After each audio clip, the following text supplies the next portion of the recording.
I died the 5th year of my marriage while my wife was spending her birthday with her first love. When the doctor called to inform her of my death, she thought it was a hoax. She said, he can die if he wants to, and he'll have to divorce me even if he dies. When she saw my lifeless body, she broke down in tears, crying, Wesley, I'm sorry. I was wrong, but it was too late. I would never come back to hear her apologies. 3 years of marriage to Tessa Shane, followed by 2 years of separation. Her globetrotting with Kenneth Lee made me the laughingstock of our social circle. A month ago, we met for the last time. I told her I wasn't well, hoping she'd stay. Instead, she rushed in, tossed divorce papers at me, and left, saying coldly, next time we meet, I hope it's because you've agreed to divorce. Now I'm in a hospital bed, the pain eating away at me. The pain is unbearable. The doctor holds a phone to my ear, pleading for someone to answer. I listen to the cold ringtone, despair growing with each unanswered ring. Please, pick up, the doctor begs, voice cracking. Palms sweaty. I just want to tell Tessa I'll sign the papers, but I know it's hopeless. She's probably blocked my number long ago. Staring at the bland ceiling, I feel the last of my hope fade. I give up, knowing she'll never come. The heart monitor flatlines with a long beep. Silent tears roll down my cheeks. Tessa will probably be relieved when she hears I'm gone. I drift awake, finding myself back in the home I once shared with Tessa. There she was, the woman I'd longed for, mindlessly scrolling through her phone on the sofa. Instinctively, I called out, Tessa. No response. I stepped closer, only to pass right through her. The chilling realization hit me. I was dead, yet somehow still here. Joy or sorrow? I couldn't decide. Tessa, this place is covered in dust. How long has Wesley been neglecting it? A sickeningly sweet voice cut through the air. Kenneth, looking impeccable, surveyed the room with distaste. Tessa rubbed her temples before pulling Kenneth into an embrace. He's avoiding me. Don't worry. I'll divorce him soon. Kenneth nestled into her arms, smiling coyly. My heart ached watching my wife so casually hold another man in our home. They kissed shamelessly beneath our wedding photo, still hanging on the wall like a silent accusation. I wanted to flee but found myself tethered to Tessa, despair growing with each moment. As they fell onto the sofa, entangled, Tessa whispered, Happy birthday, Kenneth. So that was it. His birthday celebration on the day of my death. Tessa and I grew up together with Kenneth as our neighbor's little boy. Despite the bad blood between our families at the time, my mom and Tessa's were buddies. My mother even saved her life once, which threw us a curveball when my family hit rock bottom. We moved away, and Tessa and I drifted apart. Then came the double whammy. Mom died in a car crash, and Dad landed in the hospital. Desperate times called for desperate measures, so I ended up with the Shanes.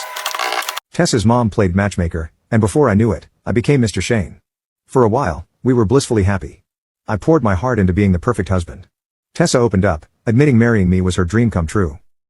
She'd hug me from behind while I cooked, whisper my name during intimate moments. It was everything I'd ever wanted. Then Kenneth breezed back from college abroad, and our world tilted on its axis. He bulldozed his way into our lives. Tessa resisted at first, but a kidnapping changed everything.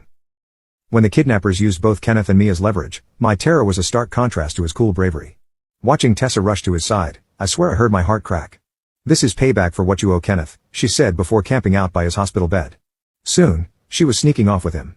I'd never seen her so carefree, like a teenager again, living it up with Kenneth. I confronted her, tears streaming, desperate not to lose her. Her response? Anger and accusations of overthinking. That day marked the beginning of the end. Soon, she stopped hiding her feelings for Kenneth and asked for a divorce. My love for her was bone deep, maybe fueled by stubbornness. I clung to our fractured marriage like a lifeline. Only now do I see how spectacularly wrong I was. The sofa creaked with hushed gasps. I watched Tessa's sort of hands glide over Kenneth's bare shoulders, bile twisting my gut. Closing my eyes, I retreated, my heart too numb to break again. A shrill ring cut through their moment. Tessa answered, annoyance etched on her face. Mrs. Shane, City Hospital here. Your husband, Wesley Lee, succumbed to cancer at 10 a.m. We need you to come collect his remains. What? Tessa's grip tightened on the phone, sparking a foolish hope in me. Wouldn't my death affect her at all? The doctor repeated himself. Tessa's frown deepened. Her voice sharp.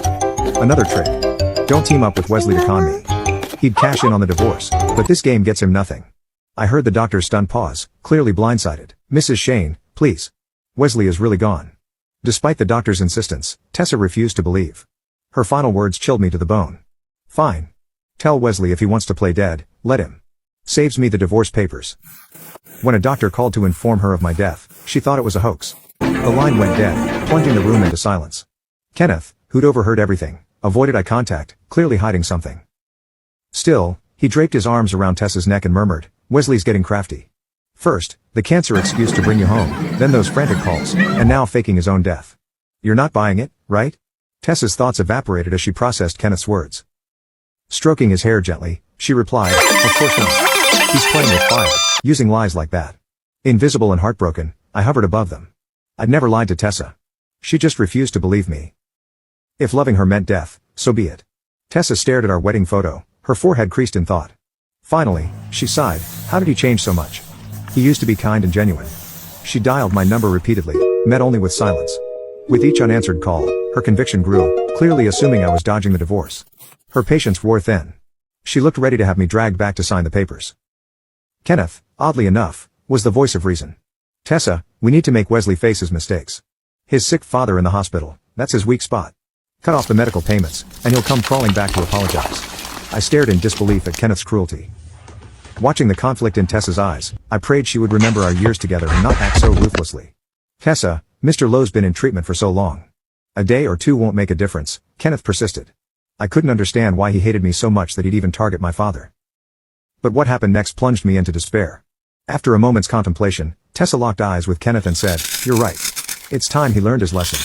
Without hesitation, she called the hospital and cut off my father's medical funding. I watched it in horror, falling to my knees begging, but she couldn't see or hear me, blind to my tears and deaf to my pleas. Panic and despair consumed my soul. My father had recently been in critical condition, barely pulled back from the brink. He needed proper care now more than ever, but Tessa had never paid attention to these details, seemingly bewitched by Kenneth. I had stayed with Tessa not just out of love, but because the Shane family covered the steep medical bills, I couldn't risk losing that. But their actions now hurt more than death itself, breeding hatred in my heart. In our youth, the Lowe and Shane families were close. My father had treated Tessa like his own daughter. How could she be so heartless now? Satisfied with the outcome, Kenneth's smile grew smoother as he coaxed Tessa into my bedroom. When she wasn't looking, he even removed our wedding photo from the living room while tossing it into the storage room. But none of that mattered to me anymore. My mind raced, consumed with worry for my father's safety.